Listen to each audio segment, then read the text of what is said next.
The question I want to answer today is, what do you do about deception? When I am working with women, a big issue I run up against is that they're telling me they can't trust anything that comes out of their husband's mouth.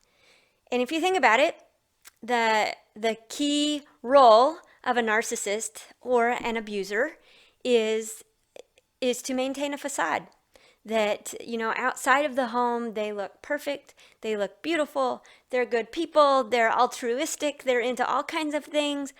It's great, but it's a facade. And so what the wife has to deal with is knowing who he really is behind the facade. So even in a counseling session, when you're trying to work together with this man who is so bent on maintaining that facade, you cannot build a relationship on a facade. You can't. And so you can keep pointing out where, his walk doesn't match his talk at home, where the rubber meets the road. You can have an intervention about that, and hopefully he would start to see that there's really more freedom in being real and authentic than there is in this facade. But until you have that breakdown, you won't have the breakthrough to build a relationship. You cannot build a relationship on deception. You can't, because it's like a shaky foundation. You can't trust anything ever that he says or does. So what do you do with that if you are committed to maintaining the marriage?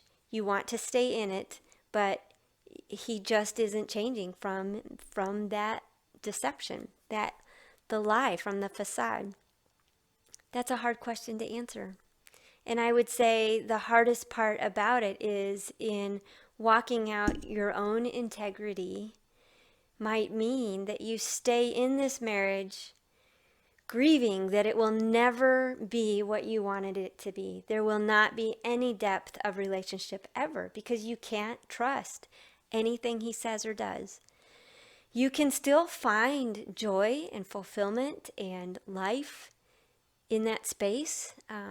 It's going to mean grieving all your hopes and dreams about the marriage, but it's also going to mean finding yourself, finding your core sense of self, tapping into those gifts that God has written on your heart about what brings you life and passion, and what you're good at, your gifts and your talents, those kinds of things, and learning to do those things even with a really shallow marriage relationship. You can still walk with honor and integrity and fullness of life even in that space, but it means letting your marriage be what it is, because you can't make him change what he won't change. You can trust God to be working in him. If he calls himself a Christian, God's not going to let him sit in that place, but you can't make him change. So if you've done the work to show him what he's doing, if you've gone through therapy where it's clear in front of him what a liar and a deceiver he is, and he's still not changing anything, and yet he's willing to stay in that marriage, then you can stay in that marriage. It's hard. It is so hard. So it involves, putting boundaries up that protect you from his lies and his harm. You don't just tolerate drugs or alcohol or other women or abuse. You don't just tolerate it, because there comes a point where you have to get away from that. But if he's content just to maintain a facade and it's not hurting you, it's just very, very disappointing,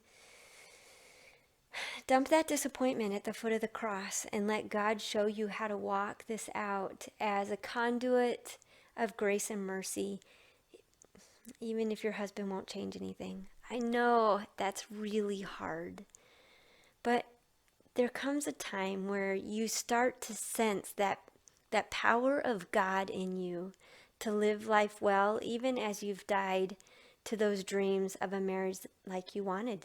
It just won't be that way until there's that breakthrough, that he comes to a place where he understands what a deceiver he's been. So I know that doesn't sound very encouraging. I would love to help you walk through and untangle some of the things you're feeling in the middle of this kind of mess.